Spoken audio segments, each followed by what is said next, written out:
Assalamualaikum warahmatullahi wabarakatuh.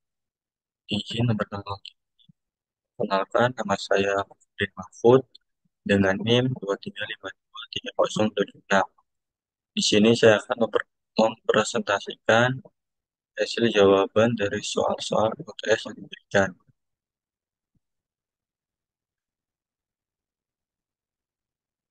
Soal pertama, apa dampak positif dari pendidikan kewarganegaraan terhadap pembangunan sosial dan ekonomi di suatu negara? Kemudian jelaskan. Pendidikan kewarganegaraan sangatlah penting untuk perkembangan di suatu negara, salah satunya pembangunan sosial dan ekonomi. Pendidikan kewarganegaraan memiliki dampak positif yang signifikan terhadap pembangunan sosial dan ekonomi di suatu negara. Antara lain, satu, peningkatan kesadaran sosial. Adanya pendidikan kewarganegaraan ini dapat membantu meningkatkan kesadaran masyarakat tentang hak dan kewajiban mereka sebagai warga negara sehingga lebih aktif dalam berpartisipasi di kehidupan bermasyarakat. Dua, toleransi. Negara Indonesia memiliki keberagaman suku, agama, ras, dan antar golongan. Oleh karena itu, pendidikan kewarganegaraan sangatlah penting untuk mengajarkan bagaimana menghargai perbedaan, sehingga dapat menciptakan suasana yang harmonis. Kemudian tiga, demokrasi. Dalam demokrasi, pendidikan kewarganegaraan membantu masyarakat ikut berpartisipasi, seperti pemilihan umum dan pengambilan keputusan. Hal tersebut dapat meningkatkan legitimasi pemerintah dan mendorong akuntabilitas. Keempat, pengembangan nilai-nilai kemanusiaan. Penting dalam mengajarkan nilai-nilai seperti toleransi, keadilan, dan hormat dengan perbedaan yang ada, sehingga dapat mengurangi konflik sosial dan menciptakan keharmonisan. Kelima, sumber daya manusia yang berkualitas. Pendidikan kewarganegaraan ini dapat membentuk suatu individu yang memiliki karakter dan etika yang baik, seperti bertanggung jawab dan disiplin. Kemudian enam, stabilitas ekonomi. Kesadaran kewarganegaraan yang tinggi dapat dimiliki oleh masyarakat yang membuat mereka lebih patuh terhadap hukum dan peraturan. Hal tersebut dapat mendorong pertumbuhannya ekonomi di suatu negara. Kemudian soal nomor dua yaitu jelaskan esensi dan urgensi identitas nasional serta global citizen dalam menjunjung tinggi karakter bangsa Indonesia dalam kehidupan berbangsa dan bernegara. Identitas nasional berarti landasan dan jati diri yang kuat dari suatu bangsa. Identitas nasional memiliki esensi dan urgensi sebagai berikut. Satu, esensi identitas nasional di Indonesia terletak pada keberagaman budaya dan semangat persatuan. Adanya semboyan Bhinneka Tunggal Ika yang berarti berbeda-beda tetapi tetap satu tujuan, mencerminkan bermacam-macam budaya yang ada di Indonesia. Identitas ini berfungsi sebagai pemersatu bangsa dan menjadikan perbedaan sebagai kekuatan. Selain itu, identitas nasional dapat menumbuhkan rasa bangga dan cinta terhadap tanah air. Dua, yaitu urgensi identitas nasional, menjadi landasan pemersatu dan pembangunan bangsa.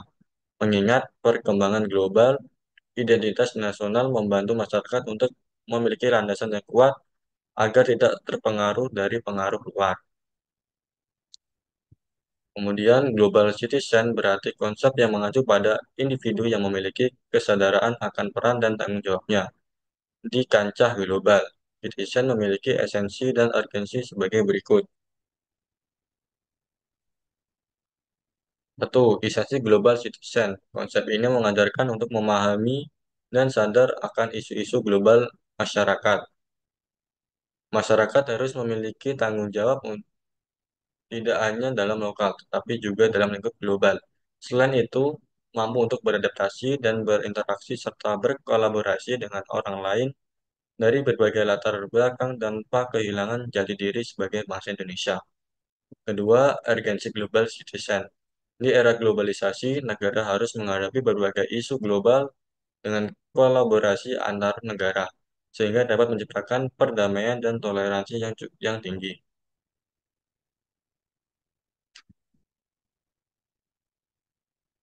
Kemudian soal nomor tiga, bagaimana faktor budaya berkontribusi pada identitas nasional?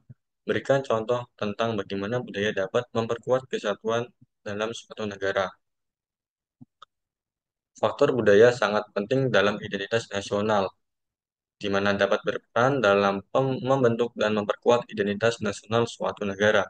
Budaya mencakup berbagai aspek seperti bahasa, seni, adat, istiadat, agama, nilai-nilai, dan sejarah yang melekat dalam karakter bangsa. Berikut adalah beberapa kontribusi budaya terhadap identitas nasional. Satu, pembentukan karakter dan nilai-nilai bersama seperti gotong royong dan saling menghormati sehingga dapat memperkuat persatuan antar warga. Dua, penguatan bahasa sebagai alat komunikasi. Bahasa nasional yang digunakan dapat menciptakan kesatuan dan identitas bersama. Tiga, simbol nasional seperti bendera, lagu kebangsaan, dan lambang negara yang berfungsi sebagai pengingat akan sejarah perjuangan bangsa Indonesia. Kemudian contoh budaya yang dapat memperkuat kesatuan dalam suatu negara yaitu contohnya satu, seperti festival budaya dan hari besar nasional. Seperti perayaan Hari Kemerdekaan pada setiap tahunnya yaitu pada tanggal 17 Agustus yang merupakan momen yang penting yang biasanya dirayakan oleh seluruh warga negara Indonesia. Berbagai acara diselenggarakan untuk memperkuat semangat kebangsaan dan kesatuan. Yang kedua yaitu kegiatan gotong royong. Gotong royong merupakan salah satu tradisi yang sudah lama dilakukan masyarakat. Kegiatan ini menciptakan solidaritas yang tinggi antar warga.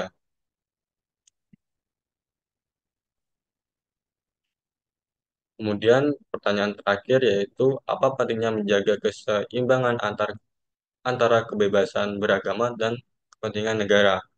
Berikan contoh di mana kebebasan beragama dapat bertentangan dengan kepentingan negara. Menjaga keseimbangan antar kebebasan beragama dan kepentingan negara merupakan hal yang sangatlah penting. Hal tersebut dikarenakan dapat menciptakan masyarakat yang harmonis, stabil, dan berkeadilan. Kebebasan beragama adalah suatu hak asasi manusia yang perlu kita hormati. Namun harus dipastikan agar tidak menimbulkan suatu konflik dan dijalankan dengan memperhatikan kepentingan negara. Sebagaimana adanya hukum, kebebasan agama harus tunduk pada hukum dan peraturan yang sudah berlaku. Berikut adalah contoh konflik antara kebebasan beragama dengan kepentingan negara. Contohnya, selama pandemi COVID-19, terdapat beberapa kelompok beragama yang mengabaikan kesehatan dengan menolak mematuhi protokol kesehatan yang telah ditetapkan oleh pemerintah, di mana pemerintah memberikan larangan untuk jangan berkumpul dalam jumlah skala besar, tetapi tetap dilanggar dengan mereka yang berkumpul dan beribadah bersama seperti sedia kalanya. Hal tersebut bertentangan dengan kepentingan negara yang ingin melindungi kesehatan masyarakat secara umum.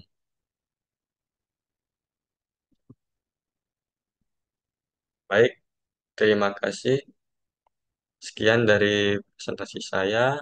Mohon maaf jika presentasi saya kurang sempurna, karena yang sempurna hanyalah kita yang dulu pernah bersama. Sekian dari saya. Wassalamualaikum warahmatullahi wabarakatuh.